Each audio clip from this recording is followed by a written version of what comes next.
Tout le monde le sait, la Terre est ronde. T'es sûr? Oui. Tout le monde sait également que la Terre tourne autour du Soleil et qu'en plus celle-ci fait un tour sur elle-même en 24 heures. Mais est-ce que vous savez à quelle vitesse vous vous déplacez dans l'espace? Allons encore un peu plus loin, est-ce que vous savez à quelle vitesse vous vous déplacez dans la galaxie? Et soyons encore plus dingues. Ouais, ok, à quelle vitesse on se déplace dans l'univers, c'est ça? Alors non, même pas. En fait, je voulais dire en avion en volant dans le sens inverse de la rotation de la Terre. T'es sérieux? Non, bien sûr que non, je suis pas sérieux, t'as raison en fait. Ah bah je me disais... Eh ben ouais, quand vous marchez tranquillement au bord de la plage main dans la main avec votre âme sœur, vous ne vous rendez peut-être pas compte, mais vous ne vous déplacez pas à seulement 4 km/h. Non, non, en réalité, vous allez bien plus vite, mais vraiment plus vite. Eh bien, vous savez quoi? Nous allons voir aujourd'hui à quelle vitesse vous vous déplacez réellement dans l'univers. Et pour ça, on va faire des mathématiques. Commençons par les bases, parce qu'il va quand même falloir un contexte. Partons du principe où vous êtes ici sur la carte du monde, à Null Island. Ça n'existe pas, ça. Ouais, je le sais. Null Island, c'est le point zéro de la latitude et de la longitude. En gros, c'est une île imaginaire d'1 mètre sur 1 mètre qui a été créée en 2011, sauf qu'en vrai, y a rien du tout à part une bouée météo. On va donc s'imaginer être sur cette île imaginaire sur l'équateur et qu'on marche à 5 km/h. L'équateur, c'est la partie de la sphère terrestre la plus large avec 12 756 km de diamètre. On va d'abord s'amuser à calculer la circonférence de la Terre et pour ça, nous allons avoir besoin de 2 πr. Pourquoi 2 pierres? Non, 2 fois pi fois r. Grâce à ce petit truc appris au collège, on va déjà pouvoir connaître l'une des valeurs pour notre calcul. Donc, 2 fois pi fois le rayon de la Terre est égal à 40 074. Il va falloir ensuite déterminer un truc ultra important, le temps. Et là, en fait, c'est très simple. La Terre fait un tour sur elle-même en 24 heures. Et donc, il faudra diviser 40 074 par 24. Et ça donne 1669,75 km/h. Oh la vache, ça décoiffe. Ah ouais, ça décoiffe, hein. Mais pourquoi ne sent-on pas ce déplacement? Tout simplement parce que notre organisme s'y habituait depuis les premiers êtres vivants. Nous avons tous évolué en tenant compte de cette vitesse de rotation. Et comme celle-ci est constante, sans accélération ni décélération brusque et soudaine, on sent strictement rien. Vu qu'on a calculé la vitesse de rotation de la Terre, intéressons-nous cette fois-ci à celle de la Terre autour du Soleil. Alors vous vous dites peut-être, ouais c'est chaud, mais en vrai, faut bien vous dire une chose, c'est que c'est pas beaucoup plus compliqué que le dernier calcul. Faudra juste pour ça connaître la distance Terre-Soleil. Ça, c'est facile, il y a Google. C'est 150 millions de kilomètres, en moyenne. Ouais, parce qu'en été, en France métropolitaine, la Terre est au plus loin du Soleil, à 152 millions de kilomètres. Et en hiver, la Terre se trouve à 147 millions de kilomètres. On va pas chercher la petite bête, on va prendre une moyenne. Avec 150 millions de kilomètres, ça ira très bien.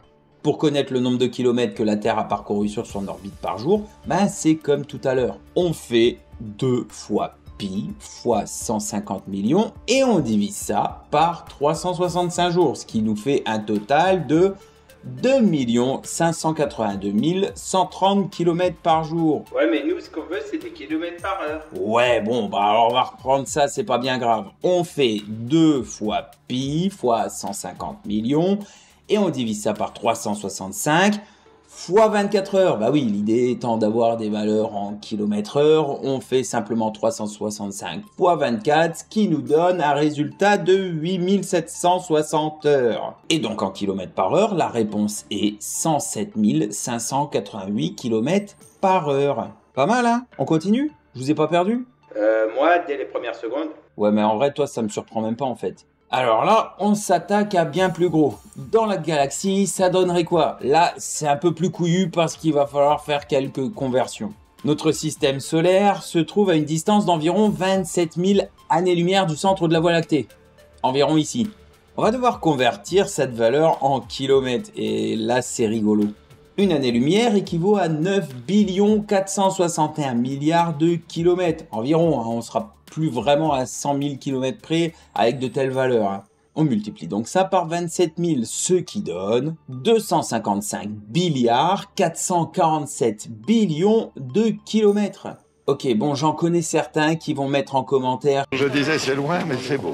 D'ailleurs, ça pourrait être un truc rigolo si vous êtes encore là à ce stade de l'épisode. Sans timecode, vous mettez en commentaire « Ah ouais, c'est beau, mais c'est loin ». Maintenant, on va calculer le temps qu'il faut à notre système solaire pour faire un tour de la Voie lactée. Mais juste pour information, Depuis le début de l'homme sur Terre, nous n'avons pas encore fait un tour complet. T'es sérieux? Ah ouais, je te jure, c'est sérieux, pour une fois, c'est pas des conneries. Eh ouais, parce que le système solaire a 4,6 milliards d'années et il lui faut en moyenne 235 millions d'années pour faire un tour. Mais attendez, parce qu'on se dit du coup, c'est vachement long. Il faut pas oublier une chose, les distances. Là, ça rigole plus. On reprend donc notre calcul de tout à l'heure et accrochez-vous, j'ai dû reprendre cette prise au moins une trentaine de fois. 2 fois pi fois 255 billiards 447 billions divisé par entre parenthèses 235 millions fois 365 fois 24, ce qui nous fait un total de 779 666 km/h. Alors là, ça va très vite, mais si vous voulez comparer ça à la vitesse de la lumière, dites-vous qu'on en est encore très loin. La lumière se déplace à 300 000 km par seconde. Jusque-là, je pense que je vous apprends rien. Mais vous avez bien vu, c'est en kilomètres par seconde et non par heure. Bon allez, soyons fous, on va reprendre le calcul histoire d'être en kilomètres par seconde. Donc on fait 2 fois pi fois 255 billiards 447 billions divisé par, entre parenthèses, 230 millions. Vous noterez que cet amateur a quoiqué en disant 230 millions au lieu de 235 millions. Ouais bon, désolé. Fois 365 fois 24 fois 3600 et le résultat est donc 221,28 km par seconde. Alors les gens, pour vous donner une petite idée de cette vitesse, imaginez que vous êtes un mec qui se promène à Vierzon et que vous décidiez d'aller au festival de la BD d'Angoulême. À cette vitesse, il vous faudrait 1 seconde, soit le temps de cliquer sur le bouton s'abonner pour y être. Et pourquoi Vierzon? Je sais pas, au hasard, et je dirais pourquoi pas. Bon, et pour la suite, par contre, là, ça va se compliquer vraiment beaucoup. Ouais, parce que la galaxie se déplace pas comme la Terre autour du Soleil ou comme le système solaire autour du cœur de la Voie lactée. Elle avance dans l'espace et pour calculer sa vitesse, on utilise donc des méthodes comme l'effet Doppler, en mesurant par exemple le décalage de son rayonnement électromagnétique. Enfin, un truc ultra complexe qu'il faudrait plusieurs heures à expliquer.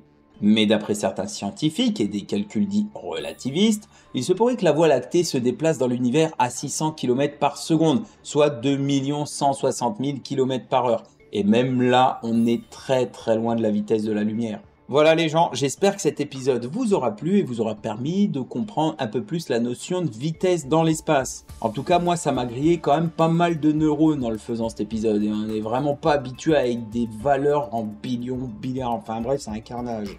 N'oubliez pas de vous abonner, de liker et de partager cette vidéo si c'est pas déjà fait. Et on se retrouve très bientôt pour un prochain épisode. Et en attendant, je vous dis hop là les gens!